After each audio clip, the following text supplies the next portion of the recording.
So hanging out at Misfits Coffee. Yeah, hanging out at Misfits Coffee. It's our favorite coffee shop, Of course it is. and it's loud. It's loud and it's good And we're hoping to have a good conversation right. and deconstruct. Just something new we're wanting to do is where we deconstruct. I wouldn't say deconstruct. We just go back and we talk about the an episode that just aired. So we're going to try it, and we wanted to get out of the studio and out of the bunker. Yeah, out of the bunker and make this more of an organic conversation. So, all right. So here's the thing.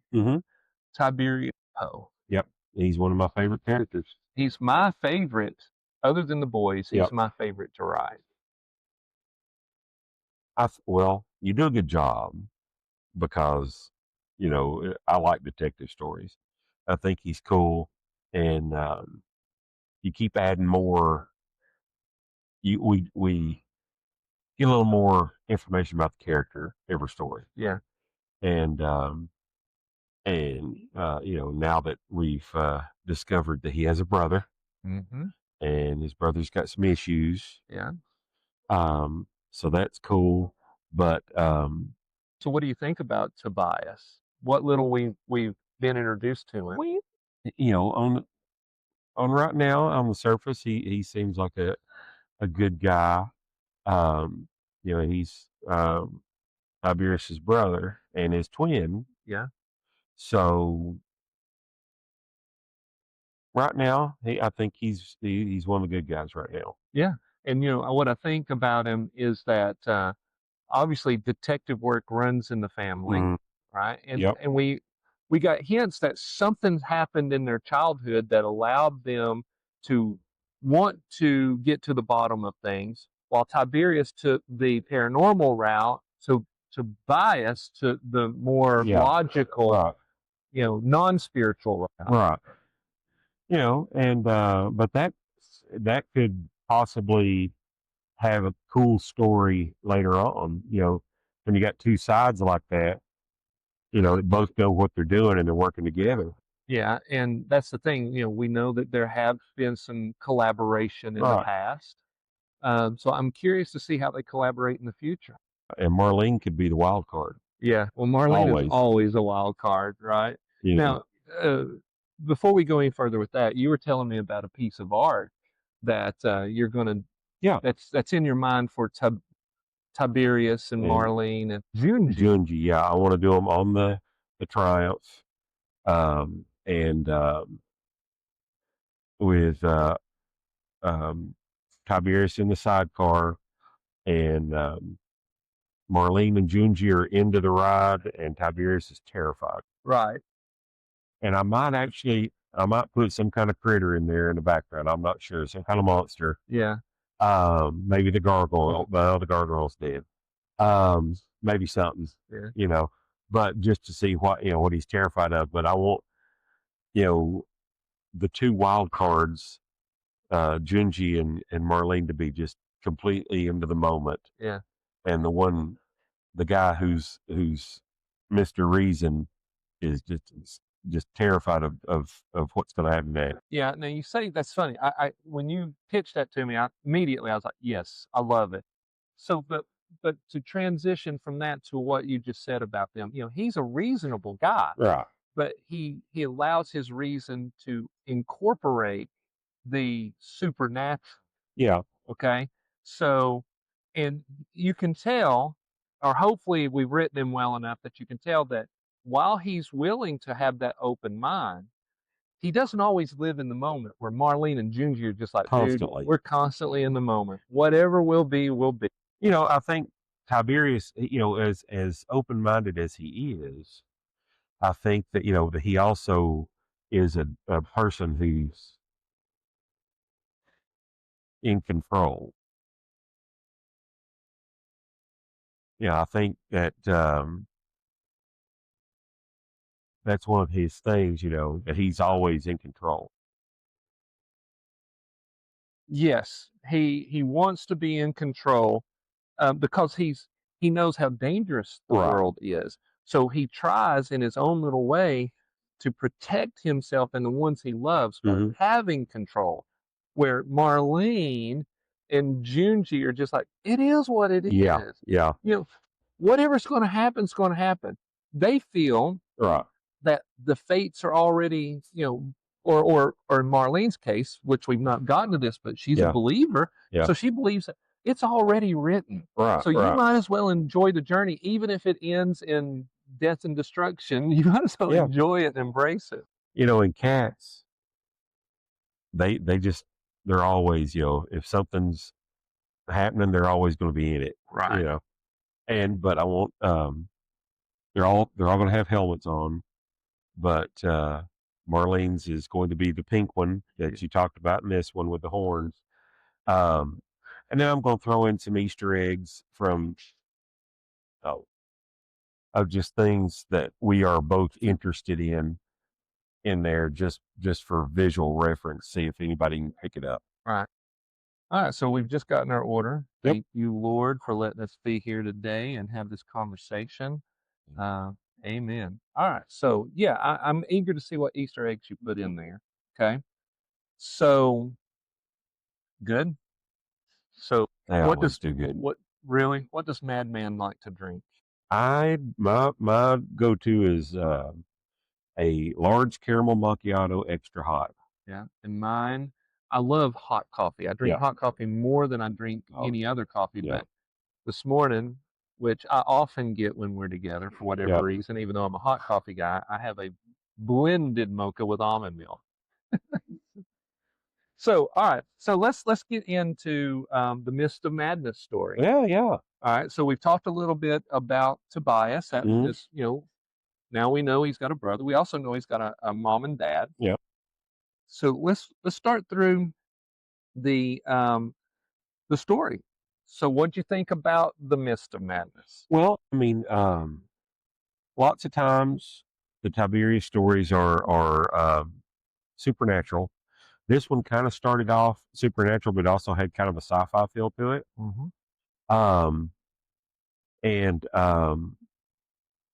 I do love that Marlene calls him partner now. Mm-hmm. So that's pretty cool. That's new. And, it's also nice that the local police department always, if it's something weird, they're going to call it Tiberius. Right. And for a guy who's not really that old. Yeah, he's a young guy. He's got a lot of experience. So let me ask you this. How old do you think he is? Because we've never said how old he is. I'm thinking at the time now, I'm thinking early to mid 30s. Yeah. I'm thinking. Yeah. Yeah. It's funny. Sometimes these characters, I've never given them an actual age. Right. But in my mind, I see them in whatever age they are. Now, obviously, Alyssa's 50. Yeah. Cotton is in that age range. Yeah.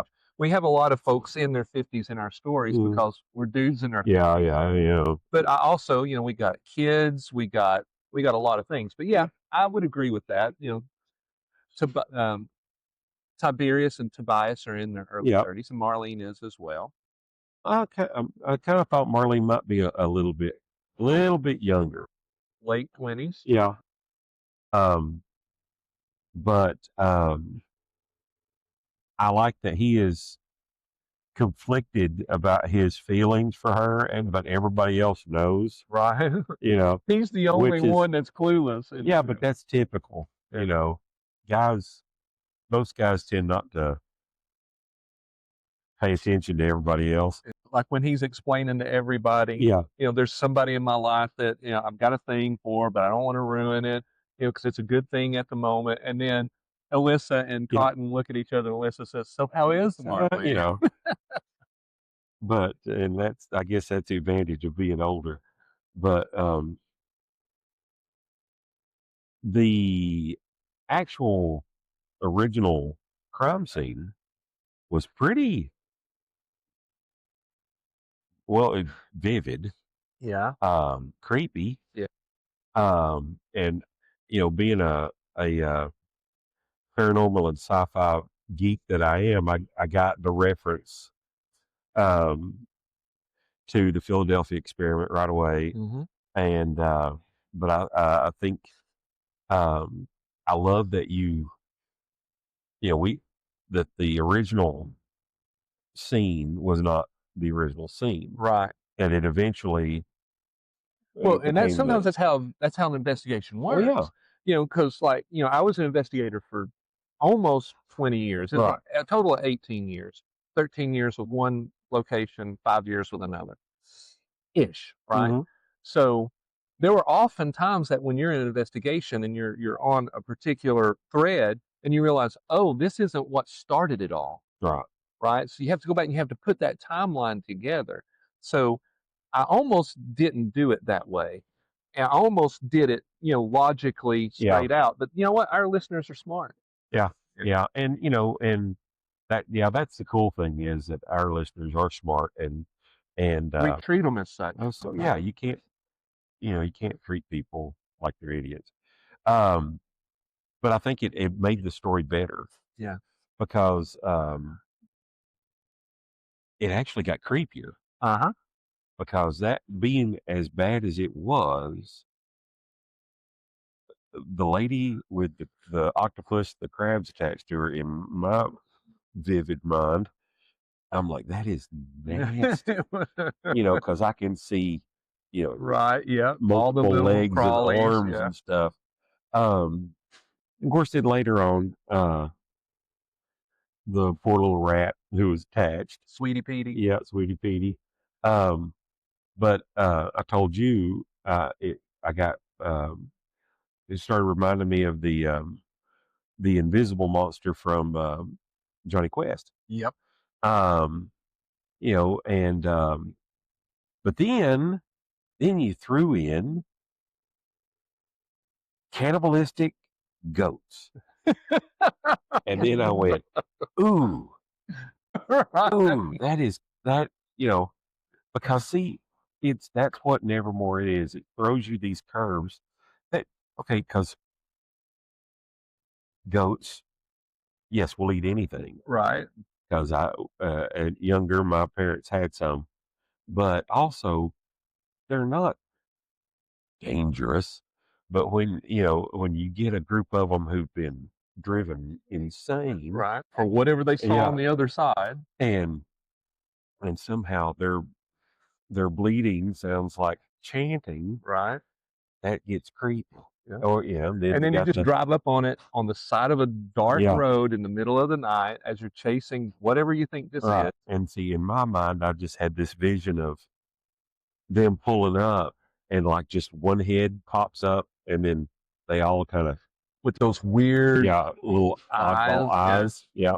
So the funny thing is I've had some folks, younger women in their 20s that I know have started listening to the show. Oh, cool. And they always see me as not the Lafayette Faust guy or the writer of this. Yeah. They see me as laid back, the guy, laid back, just super chill guy. And they were like, Alan, we are having trouble reconciling this guy who writes this weird stuff with the guy that we know. And they were like, the goats. They go, where did that come from? I went, I don't know. I was just sitting outside on a pretty day and it came to me.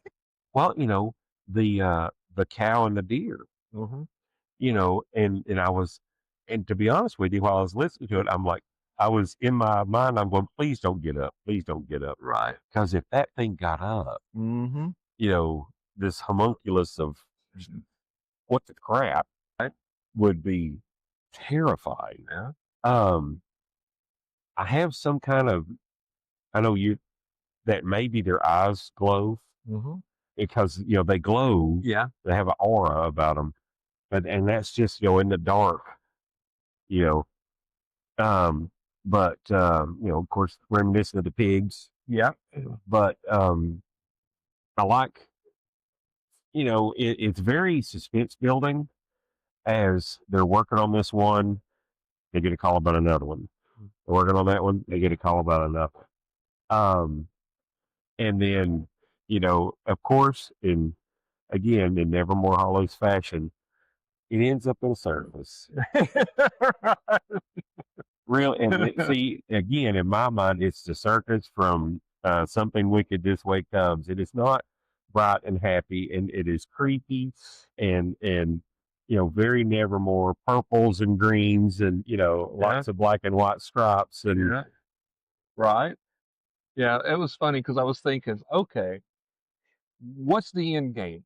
Now, again, you know, I rarely start with the end game in mind. yeah, We've talked about how that you just go, okay, how this started was I had the idea for a floating cloud, and hmm it was a Christmas colored cloud because I always like that imagery of the oh Christmas yeah, light yeah, colors. So I had that, and I didn't know what to do with it, right? And I'm like, does it drive people mad? What does it do? I hmm really didn't know what it did. right, And we both have gone down many rabbit trails in our lives, and the Philadelphia experiment is one of the original things as a young oh yeah, kid that got me into this yeah, whole idea, right? So I had this in the back of my mind, but I didn't have a Philadelphia experiment angle. And I was listening to Brother Nelly yeah, at the Nelly, Dancing Poster yeah, podcast, our good buddy, or yeah, the Dancing yeah, Toaster. I'm tongue tied. The yeah, Dancing Toaster podcast, and he was talking about the Philadelphia experiment, hmm and he was there was a part in it where he was talking about everybody said that the witnesses said that on the night that the Eldred Eldred, disappeared, right, it was swallowed up by a green glowing mist. hmm And then my mind from that point, when he said that, I went from it drove them mad, right? It right, it also melded them into to the bulkheads and whatnot. And it was a domino effect. I went, it's the cloud from the Philadelphia experiment that has washed up yeah, on and now it's hungry. and it's hungry. Yeah, it doesn't. It's not sentient. It doesn't, but it's hungry, so it eats. That's right. And whatever else happens, happens. And you know, um, but visually, you know, and I'll say this every story. I've said it again. You're writing when I'm listening. Visually, I get pictures. And of this guy sticking out of a wall. Hmm. You know, and then you gave these other little descriptions like he was trying to free himself. He was scratching, Yeah. To me, and honestly, to me, that was one of the most terrifying yeah, scenes. yeah, because then it gets really claustrophobic. Yeah. Because you're in a situation you're not getting out. You know, um, and then that it's music, it's Mm. fusing all these different things together, and then as we follow this I've always my brain is always, I think it's pretty much Scooby Doo all the time. you know Right. um it but that's the trail, because it kept getting worse and worse, and then somebody said, well, the circus. Oh no, Right. okay, So that's where I'm going with that. I was like, all right.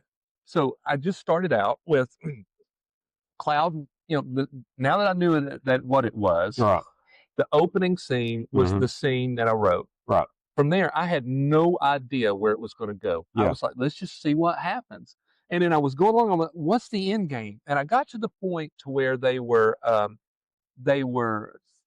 driving through. When they went over to see the cow and the deer. right, right, I got to that point and I said, I need to know where this is going, yeah, right? And then it just hit me. Of course, because it's Emerald Hollows, yeah, it's got to be a circus. yeah, and again, like I said, it have to be.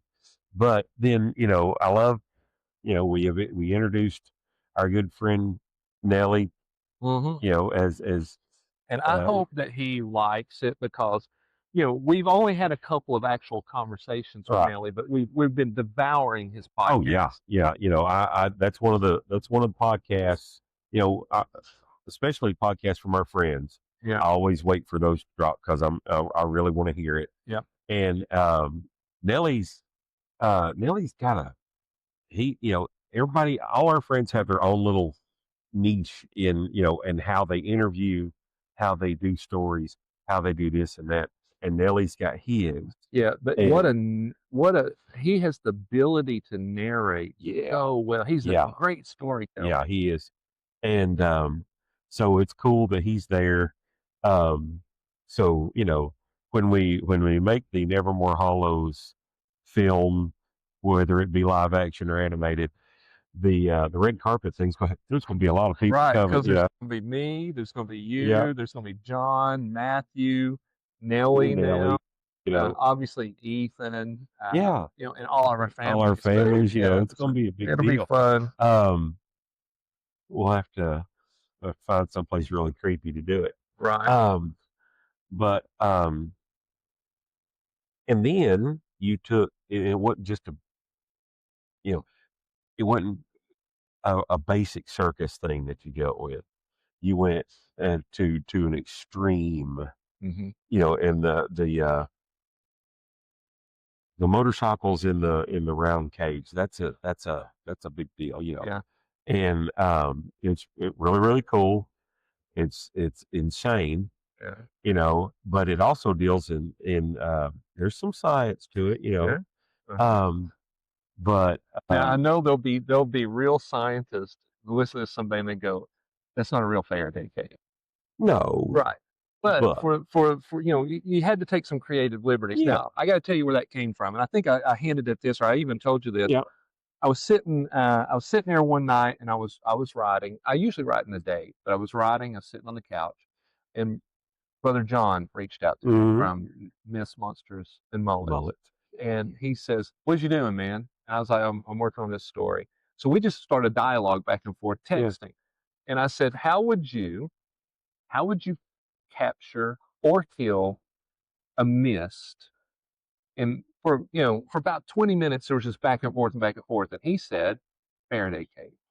And I had been racking my brain because the story, I literally was to the point where it was, we're headed to the circus. Right. How do we kill it? Yeah. How do we kill it? And I realized you can't kill it. You have to capture it. Right. So when he said Faraday cage, I was like, brilliant. And he was a beat ahead of me, but he gets credit for coming up with that idea. Right. So then I was like, well, how in the world do we get a Faraday cage that's big enough to do this? And then he went Globe of Death. Yeah. So I have to give John all the credit for that. It's a great story. It's a great ending. And, and then you get to throw Marlene in there, who is, I like that Tiberius is like, he's our hero, so he's going to do it. And she stops him because you can't ride a motorcycle. Right. But see, it wasn't girl boss thing. No, you and I talk all the time how we're sick to death of the girl boss. We love strong women. Yes. Women can do a lot. We both married strong. That's right. And women are athletes. Yeah. Women are too a lot. But when you watch Hollywood nowadays, especially Disney, and you get these women who are 89 pounds and they're beating the crap out of, Captain America type guys. It's unrealistic. Right. So with Marlene, she's a badass. Yeah. She's not a girl boss. No. It was just in the moment. It was one of those where she knew that she had the right skill set. Right. And he realized it too. Yeah. Well, it's confidence. That's right. And, and he's man enough to admit it, to understand that, yes, she's right. Yeah. So, but I'm still going to be there to support her and do my part. And then he was still concerned that when she drove through it and it hit the top of her head, but then she was just laughing because she was having fun. Right. And that's one of the humans, we got a lot of issues, but we can do some cool crap. And, when you're having fun, and you're doing, you're moving at a good clip and it's just kind of, and again, she's the in the moment type person. So that would be in the moment. Yeah. Character. And she look, she having the ball, she's looking good doing it. So, right. And then gets the job done. Yeah. And then, of course, then that moves that we get some of these folks that have been affected. They're all in Morningstar. Stuff happens in Morningstar. You never can That's right. tell, you Look, know. there's something big going to happen in Morningstar because we've already put quite a few people in Morningstar. Yep. You know, we had last Halloween we had Psycho Juju show up at Right. Morningstar. Excuse me, but we know there's a lot more that can happen because there's a you know with these crazy people, who knows what'll happen Yeah. when we get back to that story. And also, you made a little hint about elves. Yeah, what do you think about that? They'll rob you blind. I love how they're the raccoons of the spiritual world. That was hilarious. And of course, Nevermore, you know, our gnomes ain't gnomes, you know, and our Yeah. elves have got to be, you know, something else. Yeah, look, I have wrestled with how to introduce elves for literally years. Well, I mean, we introduced pixies. That's right. You know, so and those are completely different. right. So, and you know, you and I are both Larry Correa fans Yes, for the yes, Monster Hunter yes. International books. So I had to take some inspiration from the way he did his elves. Now, my elves are obviously going to be totally different, Right, right? right. But the fact that he took such liberty with his elves and made them trailer park. Well, you know, it's fun to take because of Tolkien, and you know, the elves are elegant, and the elves are this, and the elves, and you know, and it's fun to go. No, they Right. not American ones. You know, Right. those are European. American ones ain't that. Right. And so yeah, I think, you know, I think it's fun, and I can't wait Yeah. to see what else happens.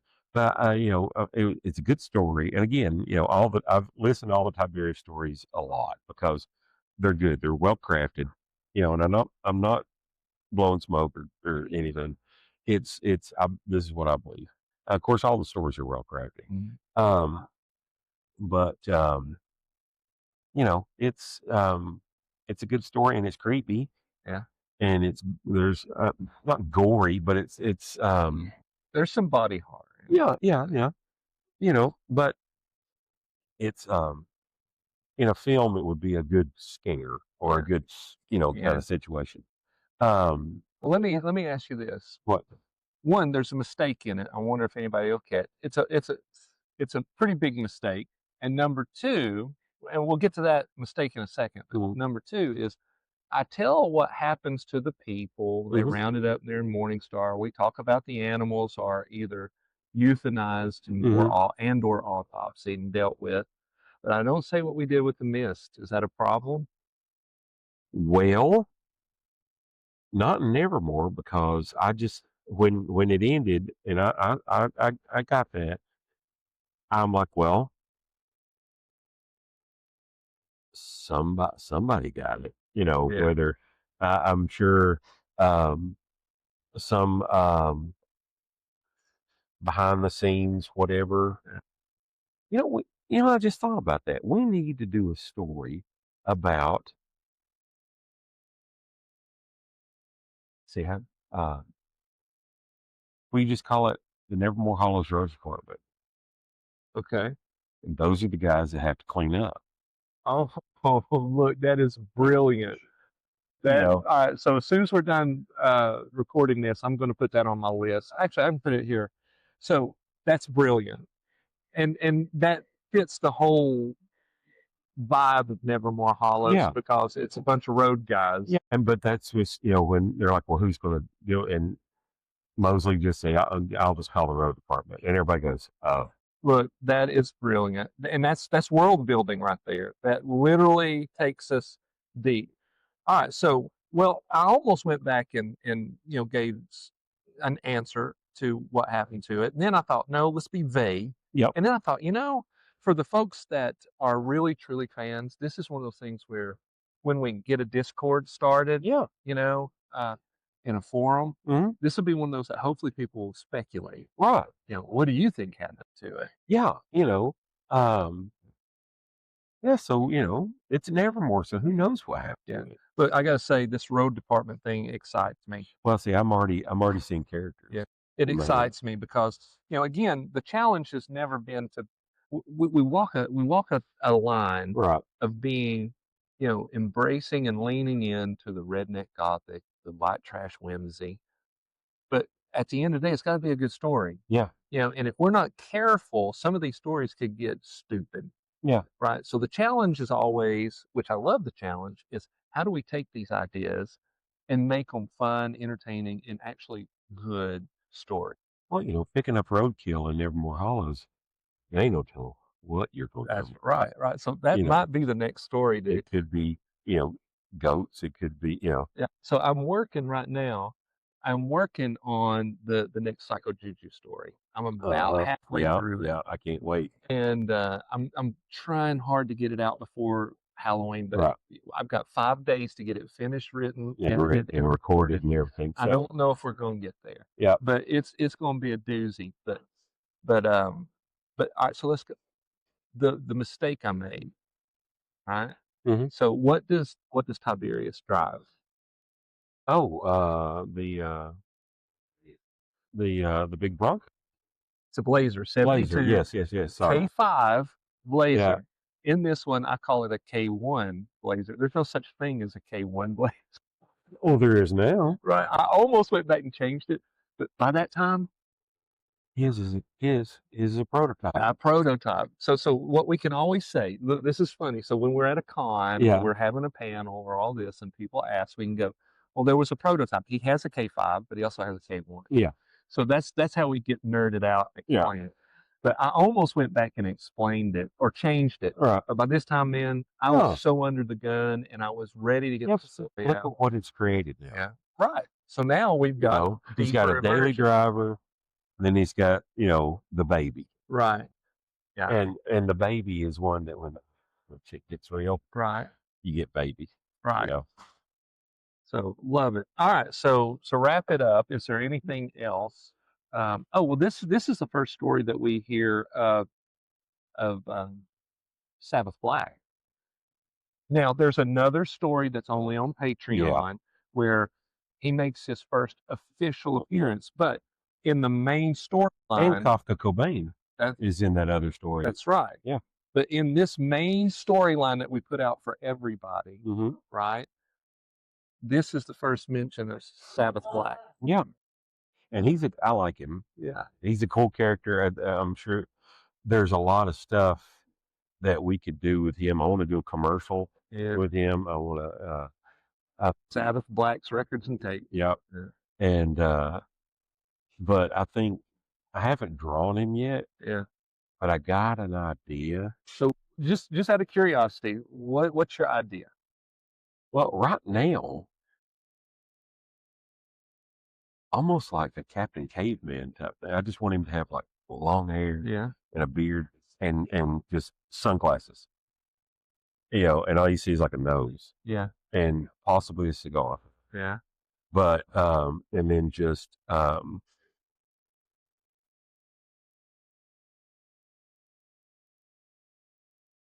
old jeans, leather, big boots. Yeah. He's almost like, in my mind, he's a mixture of a young Glenn Danzig and Ozzy. Yeah. That type of vibe, that, like you said, that British heavy metal from the 70s and 80s, which one we all know Glenn Danzig was actually punk with the Misfits. But he's got that vibe. Yeah. So what you're describing is very similar. The long hair, beard. Now, Ozzy and Danzig never had beards, but I do see him with the beard. Well, just because of how his voice developed. Yeah. I just kind of see him, and he's big. Right.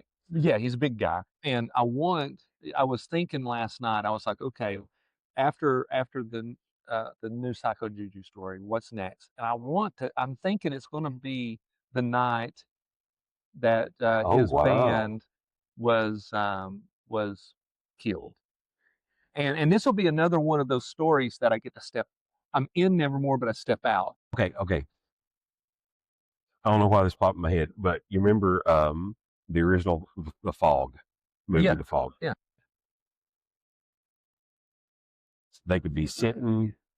It could be a campfire, or they could be sitting around a table in a coffee shop, whatever, and they're all telling stories. Mm-hmm. And then the Sabbath is just sitting, and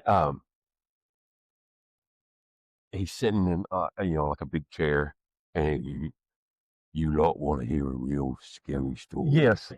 All right. So I love what you're doing Yeah. because I was just thinking he's going to be sitting probably at Winona's or Yeah. Misfits Coffee. Yeah, Winona's talking to would be good. Yeah. Kafka.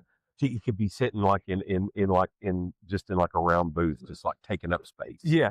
You know. And so they're telling stories. Yeah. That's what was in my mind. But then you brought in the fog angle there. Yeah. You want to hear a story? Yes. I love it. So that way it's still in Nevermore Hollows. Yeah.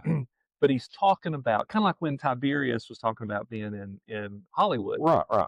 So he's talking about being in New Orleans. Mm-hmm. You know, when we rented this, we rented this recording studio, and all hell broke loose. We rented this studio, see, and then all this crap started happening. I love it. I love it.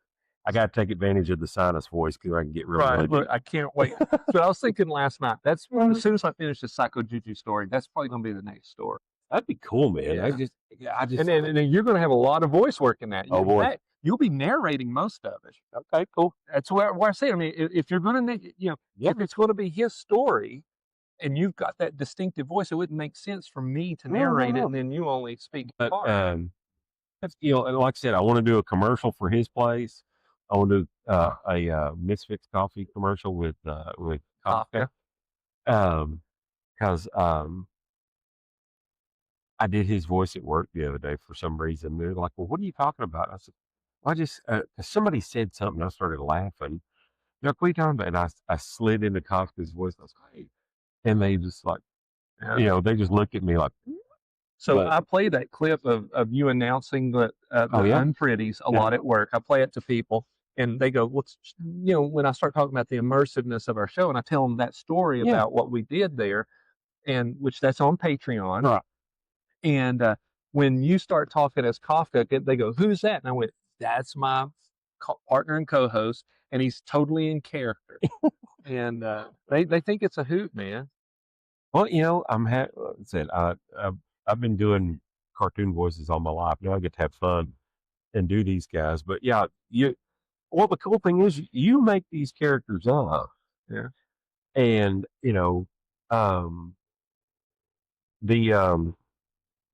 the Wayland story that I want to do, I've thought more about that too. Yeah. And I'll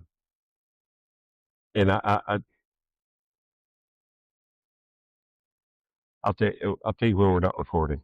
Yeah. But all right. I want to, since you're going to tell me when we're done recording, I want to say this about, like how you pour in. I've said this before too, but I don't know if we've actually got it recorded. So this would be a good one. Sometimes I'm very clear on what I want this character to look like and stuff like that. And Sabbath Black was one of them, right? I said he's a heavy metal guy from he's got to look like a 70s or 80s heavy metal guy. And I had him totally American. And you said, right? Yeah, he's got to be British. He's got to be British. And I went, yeah, that makes sense because that's how he got there, is British heavy metal. And I was like, okay, what do you got? And when you did the voice from that moment on, you took a character that was already defined in my head, and you gave it nuance, and you gave it depth that I didn't give it. So that's why I love it when and I've been doing that a lot lately. Yeah. You go, how do you see this character? Yeah, I know, and I appreciate it, man, because your characters are very well put together. But you help bring the depth and help bring. That's very kind. But like Kafka, he's a punk guy, so he's still got to be lean, even though he's old. He's tall. Yeah. And he's just he takes up space, and it's all black. He wears black on black, or there's a lot of biker type feel. Yeah. But and anywhere I want him in my mind, I kind of see him almost comically large. Who? Sabbath. Yeah. As just when he's always kind of just he's like he's got a duck to go in a door or something like that, and most of it's probably because of the boots. But that would be like Danzig. If he takes off his boots, he's like 4 feet tall. Right. But Are we recording still? Yeah, we're still recording. Okay. Okay, all right, so we'll end it on this. So let's Sorry, end Glenn. right. Hopefully, I love the Misfits. Oh yeah. Yeah, that's one of my favorite bands of all time. And even though I like the Glenn Danzig era, my favorite is the Michael Graves era. Okay. Okay, so but Danzig, as much as I like the vibe, and I loved his his first album with Mother. I play that song all the time on my guitar, Mother, right? But he's a douchebag, right? So anyway, don't be a douche, Glenn. And we'll let you have a role in the Nevermore Hollow series. Sure. So anyway, I know this guy, and his name is Cameron. Now, Cameron is 6'6", right? His dad is 6'9". Jeez. Okay, so Cameron and I were driving around here about 6 or 8 months ago, and we were just telling stories, getting to know each other. And he said that he and his dad were in New Mexico. It feels like it was one of those weird states. And he says we were driving somewhere, and we pull off side of the road at this little crap hole, mom and pop place. And he goes, we walk in, there's maybe 10 people in this place. And he goes, there was a woman behind the counter at the bar. And he goes, Alan, she was 5'5" if she was anything, and she didn't have maybe but one tooth in her head, right? And he goes, we had to duck. He goes, my dad had to duck to walk in. When we walked in, she said, when the door stopped, when the door shut, she looked up and said, where the hell's the circus? And he goes, okay, yes, we're freakishly tall. He goes, but for her to call us circus freaks. Oh man, that's awesome. She looked like Quasimodo, but fewer teeth. But that's awesome. All right, so we'll end this conversation here. Hopefully we can clean up some of this background noise, because I think this has been a great conversation. Oh yeah. And as always, Brother Chris, I appreciate you for being part of the show. I appreciate you, man.